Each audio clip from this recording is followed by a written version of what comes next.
அதிசயங்கள் செய்கிறவர் நம் அருகில் இருக்கிறார். அற்புதங்கள் செய்கிறவர் என்றும் நமக்குள் வசிக்கிறார். சகரியா 13ஆம் அதிகாரம் 1-2 வசனத்தை கொஞ்சம் வாசிங்க பார்க்கலாம். அந்நாளிலே பாவத்தையும் அழுக்கையும் நீக்க தாவீதின் குடும்பத்தாருக்கும் எருசலேமின் குடிகளுக்கும் திறக்கப்பட்ட ஒரு ஊற்று உண்டாயிருக்கும். அந்நாளிலே நான் விக்கிரகங்களின் பேரும் தேசத்தில் இராதபடிக்கு அழிப்பேன். அவைகள் இனி நினைக்கப்படுவதில்லை. தரிசனம் சொல்லுகிறவர்களையும் அசுத்த ஆவிகளையும் தேசத்திலிருந்து போய்விடவும் பண்ணுவேன். இது எருசலேமை குறித்து சொல்லப்பட்ட ஒரு தீர்க்க தரிசன வார்த்தை. இங்கே கூறப்பட்டிருக்கிற பாவமும் அழுக்கங்கிறது இஸ்ரவேலின் பாவ நிலையை குறிக்கிறது. அதாவது பிரதானமாக 2 பெரிய பாவத்தை அவர்கள் செய்தார்கள்.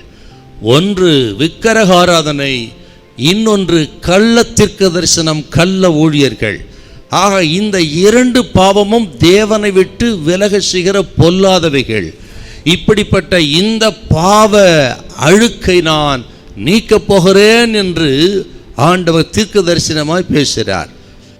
இந்த விக்கிரக ஆராதனைங்கிறது அன்றிலிருந்து இன்றும் இருக்கிறது. வெளிப்படுத்தல் 9, 20, 13 வாசித்து பாருங்க. கடைசி வரை விக்கிரக ஆராதனை. அப்படி ஜனங்களோடு ஜனங்களாக கலந்துவிட்ட ஒன்று இந்த விக்கிரகாரர் பாவம்.